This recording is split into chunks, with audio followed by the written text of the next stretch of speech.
যার বউটা ধলা হে তার কপাল ভালা, আন্ধার ঘরে কারেন্ট গেলে বাতি জ্বালানো লাগে না। প্রথম স্থান অধিকার করেছেন মোহাম্মদ রাকিবুল ইসলাম। আলহামদুলিল্লাহ। আবার মনটা খারাপ, আমার খারাপ লাগতেছে একটু ফয়সালের জন্য। ও যদি থাকতো, যদি উপস্থিত থাকতো, শুধু উপস্থিত থাকলে ইনশাল্লাহ। হয়েছে সে হচ্ছে রাকিবুল ইসলাম জালালাইন। রাকিবুল ইসলাম জালালাইন আমার নাম ঘোষণা করে বসে রয়েছে, অথচ আমি এখানে মরিচ চলতেছি, মানে মরিচ বড়াইতেছি। আমার যাইতে মন চাইতেছে না। কি পরিমাণ আগ্রহ কমে গেছে এইসবের প্রতি। দোয়া করি আপনি যেন বক্তৃতায়, গজলে এবং কবিতায় সবগুলাতে 1 নাম্বার হন।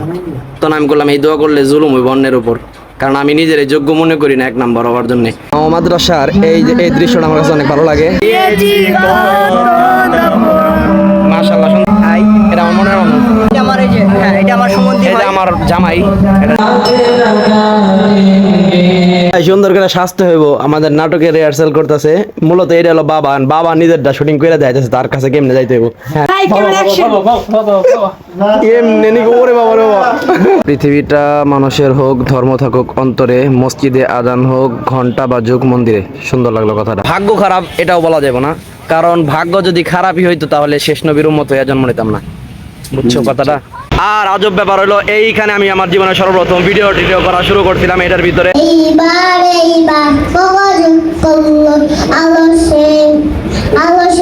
যে জিনিসটা ব্যবহার হয়, আমি বইটই আমার দিচ্ছে সামনে কতগুলা বই, আমি এগুলা ভাই পড়ি না। আমার অনেক বই, আমি জীবনে একটা বই সম্পূর্ণ করি নাই।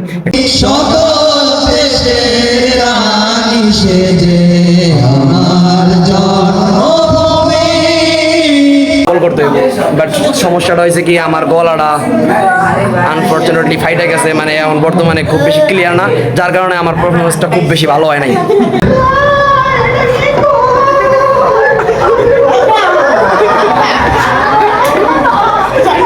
কত জানাজার আল্লাহ আল্লাহ লাশ পড়ে গেল। তোমরা কি করলা? লাশটারে মেরে ফেলাইলা।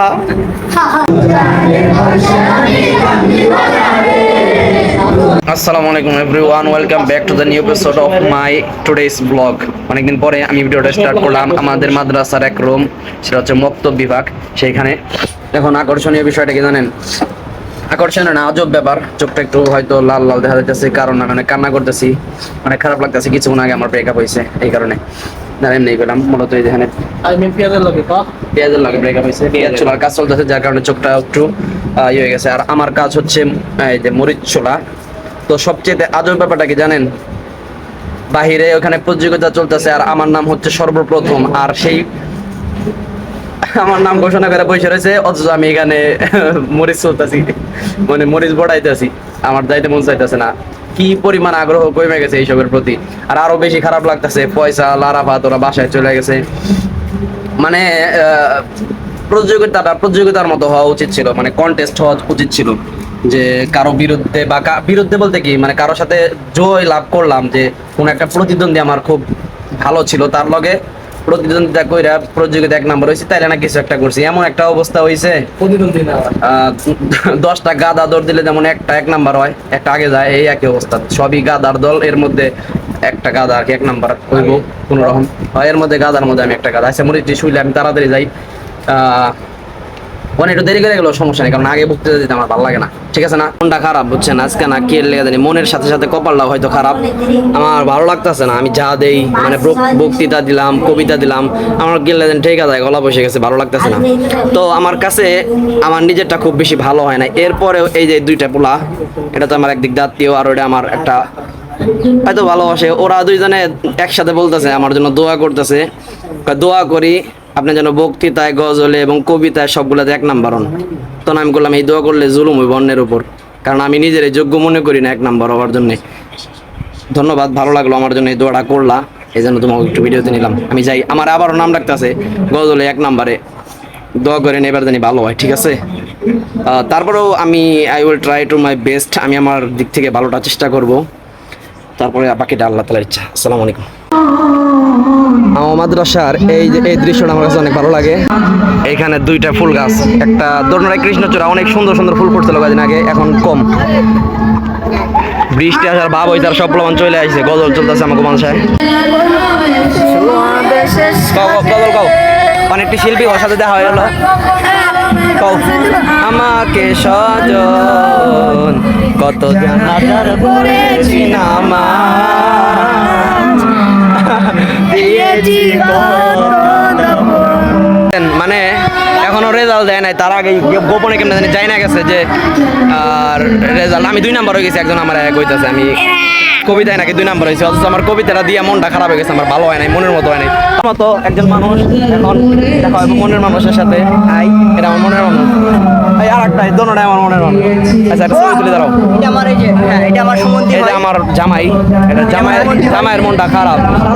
আর এটা আমাদের old, মানে সাবেক এক্স ছাত্র, এটা একটা শিল্পী।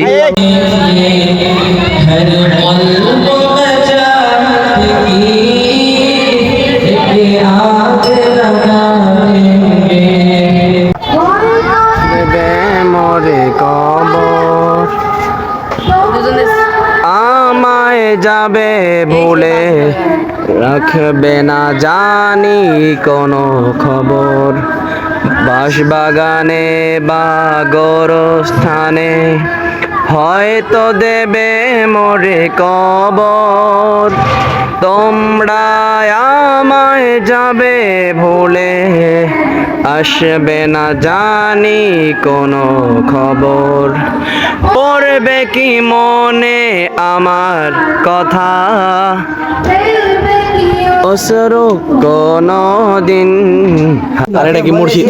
তুই আমার নামে তোর জমিটা রেজিস্ট্রি করে দিতি, করে দিস নি কেন? আচ্ছা মাশাআল্লাহ। তারপরে এটা কইবি না হালার বাবা এটা তো আমি এটা কইছ না, তুই দেখ আমি তোর ঠিক হইছি। এই সুন্দর করে সাজতে হইব, আমাদের নাটকের রিহার্সাল করতেছে, মূলত এটা হলো বাবা, বাবা নিজেরটা শুটিং করে দেখাইতেছে, তার কাছে কেমনে যাইতে হইব। হ্যাঁ রেডি 1 2 3 আসো। এমনি নি ওরে বাবা রে বাবা, শুটিং চলতেছে। ওরে সেই বাবাই মারছে কিক। তারপরে জমিটা দখলে পাচ্ছি না বাবা, বাবা জমিটা আমার নামে রেজিস্ট্রেশন করে দিস। আজকে সিলাই জিলাইতে গলা বসে গেছে, চা খাইবার এলাম, চা খাইবার গল্পনা শুরু করে দিচ্ছি। এটা মানুষের হোক, ধর্ম থাকুক অন্তরে, মসজিদে আজান হোক, ঘন্টা বাজুক মন্দিরে। সুন্দর লাগলো। আলহামদুলিল্লাহ আসরের পরে আমরা একটু বের হইলাম। বের হওয়ার পর প্রথমে গেছিলাম আমরা চা খাইতে, চা খাইলাম কারণ মাগরিবের পরে সাংস্কৃতিক অনুষ্ঠান আছে, সেটার জন্য একটা কঠিন প্রস্তুতি নেওয়া দরকার। সেই প্রস্তুতির জন্য একটু চা খাই নিলাম, যদিও সেই প্রস্তুতির জন্য দরকার ছিল রং চা খাওয়া। রং চা এই যে এই হজরতে খাইছে, এটা চালাক। আর আমি আমার মনের যেটা ভালো লাগবে আমি ওইটা খামো, এর লেগে আমি দুধ চা খাইছি প্লাস রুটি খাইছি সাথে। এতে আমার গলা ভালো হোক বা না হোক তাতে আমার কিছু যায় আসে না, মোটামুটি মজা পাইছি আর কি। আর 2 নাম্বার কথা হচ্ছে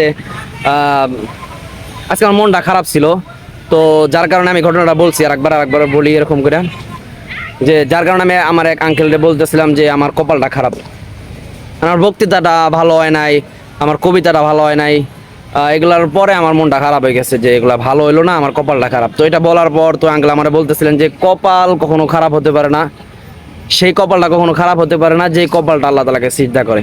তো এই কথাটা শোনার পর মনটা আমার পরিবর্তন হয়ে গেলো, চিন্তা করছি এই কথাটা আর কোনোদিন আমি কমবো না। আর ভাগ্য খারাপ এটাও বলা যাবে না, কারণ ভাগ্য যদি খারাপই হইতো তাহলে শেষ নবীর উম্মত হয়ে জন্ম নিতাম না, বুঝছো কথাটা? ভাগ্য খারাপ হলে শেষ নবীর উম্মত হয়ে জন্ম নিতাম না, কারণ এই নবীর উম্মত হয়ে জন্ম নেওয়ার জন্য অন্য নবীরা সুপারিশ করছে আল্লাহ তাআলার কাছে, তাহলে অনেক বড় সৌভাগ্যের ব্যাপার না? সাময়িক সময়ের জন্য মন টন খারাপ হয়ে যায়, অনেক কাহিনী হয় জীবনে, গোপনে অনেক কাঁদছি, বয়ে একলা একলা অনেক কষ্ট করছি জীবনে, এগুলা কেউ কোনোদিন জানবো না, কোনোদিন দেখবো না, তাতে কিচ্ছু আসে যায় না। মন খারাপ করে থাকলে কারো কিচ্ছু যায় আসে না, দেখছি। তো যাই হোক এগুলা বাদ। মাগরিবের পরের সাংস্কৃতিক অনুষ্ঠানের জন্য আমরা বিশাল একটা প্রস্তুতি নিচ্ছি ইনশাল্লাহ। আসলে আমার আজকে একটু প্রবলেম হয়ে গেছে, সেটা হলো আমার গলাটা সকালবেলা বেশি চিল্লানোর কারণে একটু বসে গেছে। আমার একটা নাটক আছে, সেটার মধ্যে আমার কয়েকটা কণ্ঠ নকল করতে হবে অনেকটা নায়কের, সেটা আমি দেখছি হলো কার কাছ থেকে, খান সাহেবের। তো আমি ইনশাল্লাহ সামনে নেক্সটে চেষ্টা করলে ইনশাল্লাহ পারবো। এবার আমার গলাটা বেশি ভালো না, তো এবার আমি চেষ্টা করব যতটুকু হয়। অন্যবার আমি দিছি হলো কি নাম জানি ওটা, খবর দিছি। এইবার আমি খবরের কাগজটাই খুঁজে পাইতেছি না ভাই, আমার সাথে মনে হয় রাগ করবো। একদম আমাকে ট্রেন করে, সে হচ্ছে ওই যে কি জানি নাম, হ্যার আশিক ইলাহি, আমাদের আঙ্কেল, ওই আঙ্কেলের কথাই কইছিলাম, আঙ্কেল আমার এটি কইছে।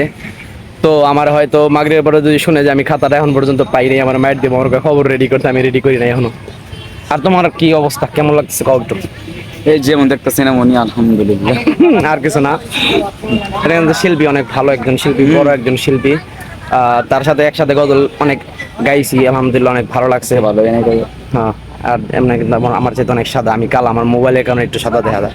এই যে এটা হচ্ছে অধর চন্দ্র মাঠ কি হবে স্কুল না কলেজ, এটা স্কুল হয়তো। আর ওই পাশেরটা হলো রাখাল চন্দ্র, ওইটা হচ্ছে কলেজ।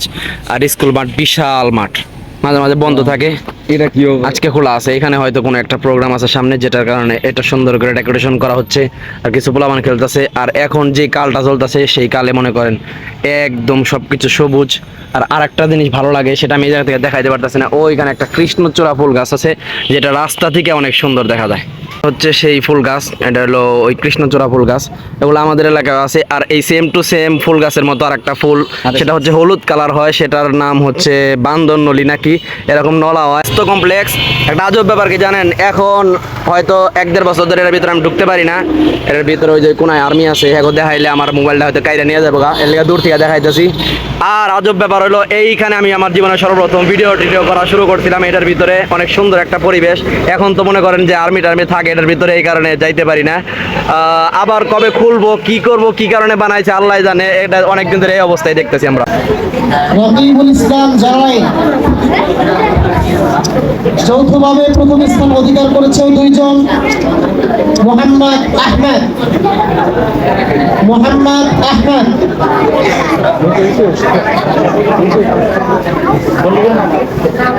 আরো একজন প্রথম স্থান অধিকার করেছে হুজাইফা আহমেদ। আমার বাইসটা আমার দুইটা পুরস্কার নেব হইছে। মোহাম্মদ মুবারক অধিকার করেছেন মোহাম্মদ নূর হুসাইন। দ্বিতীয় স্থান অধিকার করেছেন মোহাম্মদ ফয়সাল। প্রথম স্থান অধিকার করেছেন মোহাম্মদ রাকিবুল ইসলাম। রেজাল্ট শীট আলহামদুলিল্লাহ,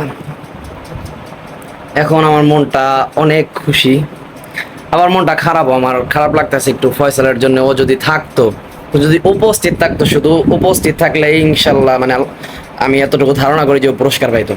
আলহামদুলিল্লাহ প্রত্যেকটা বিষয়ে। আর আজকের বিষয়টা যদি আমি একটু বলি, আজকের বিষয়টা একদম ভিন্ন। অন্য বার আমি বক্তৃতা দেওয়ার পর অনেক কনফিডেন্স ছিল, এরকম কনফিডেন্স ছিল যে আমি পুরস্কার পাবো, ওইটার মধ্যে 1 নাম্বার হবো, এটা হবো, ওইটা হবো। বাট ওই রকম আশানুরূপ ফল পাইনি। বাট এইবার আমার একদম আশা ওইরকম ছিল না, বাট পাইছি আলহামদুলিল্লাহ। এটা আমার কাছে অনেক ভালো লাগছে সত্যি। আর বিশেষ করে আমার সবচেয়ে বড় একটা স্বপ্ন ছিল যে হামনাত, আজকের হামনাতে আমি কখনোই ধারণা করি যে আমি 1 নাম্বার হবো। আলহামদুলিল্লাহ হামনাতে আমি 1 নাম্বার। এরপরে সবগুলাতে 3টা বিষয়ে দিছি, 3টা বিষয়ে আলহামদুলিল্লাহ পাইছি। তো এই পুরস্কার পাওয়াটা আমার উদ্দেশ্য ছিল না। আমার ছোটকাল থেকে, আমি 7 বছর আগে থেকে বক্তৃতা দিই, এই যে হামনাত এগুলা দিই, খুচুরিজ থেকে দিই, অনেক বড় বড় খুচুরিজ থেকে আমি জালালাইনের ভাইদের সাথে প্রতিযোগিতা দিছি। তখন আমার মনের মধ্যে এরকম পুরস্কার পাওয়ার আশা ছিল না। বাট আমার শুধুমাত্র যোগ্যতা অর্জন করা, কনফিডেন্স অর্জন করা, এতটুকুই আমার আশা ছিল। আলহামদুলিল্লাহ যথেষ্ট পরিমাণ হয়েছে। তো আমি মনের মধ্যে এটা নিয়েই খুব গর্ব করতে পারি। আসলে একটা জিনিস কি, সবাই তো জিতে না। দেখেন, সবাই যে পুরস্কার পাবে, সবাই পুরস্কার পাইলে তো প্রতিযোগিতা হয় না। বাট সবাই যে চেষ্টা করে, সবাই যে মেহনত করে, এর মাধ্যমে তার কিন্তু একটা নতুন জিনিস শেখা হয়। এরকম একটা কথা আছে না যে আমি কি জানি কথাটা ভুলে গেছি, যে আমি জিততে পারি নাই তবে আমি শিখেছি। আমি জিততে পারিনি তবে আমি শিখেছি। জিতাটাই সবসময় মুখ্য উদ্দেশ্য থাকা উচিত নয়, বরং শিখতে পারাটা হচ্ছে মুখ্য উদ্দেশ্য। আপনি 10 জনের সাথে বক্তৃতা দেওয়ার পর আপনার যে কনফিডেন্স হবে, আপনি জিততে পারেন নাই, 10 জনে দৌড় দিলে দেখেন শেষ পর্যন্ত যে 10 নাম্বার হয়, 1 নাম্বার যে হয় আর 10 নাম্বার যে হয়, তো তাদের মধ্যে কতটুকু ডিফারেন্স থাকে? খুব বেশি একটা থাকে না। তার মানে সেও যথেষ্ট পরিমাণ চেষ্টা করছে, সেও একটা লেভেলের লোক। বাট নিয়ম অনুযায়ী, দুনিয়ার নিয়ম অনুযায়ী বা স্বাভাবিক নিয়ম অনুযায়ী একজন 1, 2, 3 এরকম হবে। সুতরাং আমি মনে করি যে এই শুধুমাত্র এইটাই উদ্দেশ্য যে পুরস্কার পাইতে হবে, পুরস্কার না পাইলে মন খারাপ, এমনটা করা উচিত না। তো ভাই, পুরস্কার জীবনে কত আইলো গেল, আমি আমার জীবনের বই খাতা যে কই দিছি, আমার রাখার জায়গা নাই। যথেষ্ট পরিমাণ পুরস্কার পেয়েছি আমি জীবনে। তো আলহামদুলিল্লাহ এগুলো আমি সঠিক জায়গায় দিছি, আমার ওস্তাদদেরকে দিছি, অনেক জায়গায় দিছি। এগুলো আমার কাছে অনেক জমে গেছে। তো আলহামদুলিল্লাহ সর্বশেষ আর কি কম, একটা কি বিষয় জানি আজকে সবচাইতে যে বিষয়টা আমার ভালো লাগছে, দরজাটা একটু চাপাই দাও তো, সাউন্ড আসতেছে। সবচাইতে যে বিষয়টা আজকে আমার ভালো লাগছে সেটা হচ্ছে সকল ছাত্রের জন্য সামথিং পুরস্কারের ব্যবস্থা করা হয়েছে। সেটা হলো 10 টাকা দামের করে কলম। এটা কিন্তু কম কিছু না ভাই, অনেক কিছু। এটা এই পুরস্কার সারাদিন বসে থাকার পর সবাই তো পায় না, পাইবো না, এটাই তো নিয়ম, ঠিক আছে। তারপরে যদি 10 টাকা একটা কলম দেয় বা একটা খাতা একটা কিছু দেয়, তো সবার মনটা খুশি। আমার কাছে এই জিনিসটা ভালো লাগে, যে জিনিসটা ব্যবহার হয়। যে আমি বই টই আমার দিচ্ছে সামনে কতগুলা বই, আমি এগুলা ভাই পড়ি না, আমার অনেক বই, আমি জীবনে একটা বই সম্পূর্ণ করি নাই। একটা কলম দিলে, অথচ আমি অনেক কলম লিখে শেষ করছি, অনেক ডায়েরি লিখছি। ওই জন্য কলম আমার অনেক উপকারী, এই যে সমস্ত বইগুলো। আলহামদুলিল্লাহ কলমটা আমার জন্য অনেক উপকারী, অনেক কাজের, কারণ আমি প্রচুর পরিমাণে লিখি, ডায়েরি লিখি সবসময়। আমাদের এই বসুন্ধরা তাহার মাঝে আছে দেশ সকল দেশের সেরা ও সে স্বপ্ন দিয়ে তৈরি সে দেশ স্মৃতি দিয়ে ঘেরা এমন দেশ কোথাও খুঁজে পাবে না তুমি সকল দেশের রানী সে আমার জন্মভূমি সে যে আমার জন্মভূমি সে যে আমার জন্মভূমি। এবার এদিকে সব প্লাবানের রিহার্সাল চলতেছে, তারপরে এই যে একটা মোটামুটি সাজছে, তারপরে আরো অনেকজনের সাজ ছিল, ওগুলা সব শেষ হয়ে গেছে। আমার অনেক পুরা কপাল, অনেক আফসোস লাগতেছে। আমি অনেক সুন্দর একটা প্রস্তুতি নিয়েছিলাম, যে প্রস্তুতিটা আমার ছিল অনেকগুলা কণ্ঠ নকল করতে হইব, বাট সমস্যাটা হয়েছে কি আমার গলাটা আনফরচুনেটলি ফাইটে গেছে, মানে এখন বর্তমানে খুব বেশি ক্লিয়ার না, যার কারণে আমার পারফরমেন্সটা খুব বেশি ভালো হয় নাই। ঠিক আছে, কি সাজবি, কি কবি খালা, কি কবি শাস্তি, আর অনেক গুলা সাজ ছিল, অনেক সুন্দর সুন্দর, বাট ওগুলো আমি আগে দেখতে পাই নাই। বন্ডপীর ভাই, আমরা বন্ডপীরের সাগরি হেরেলা আসল পীর, আমি বন্ডপীরের সাগরি কাইসা নাকি ফোনে কথা কয়ডি রকমের দায়িত্ব আছে।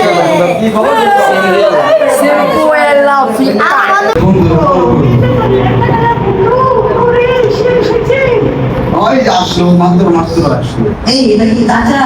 এ আমার বাবা। আরে চাচা আপনি এখানে কেন? কেন? আচ্ছা তো আমার আরে বেটা আমি আর একটু আগে দেখলাম যে চাচা মারা গেছে। মারা গেছে।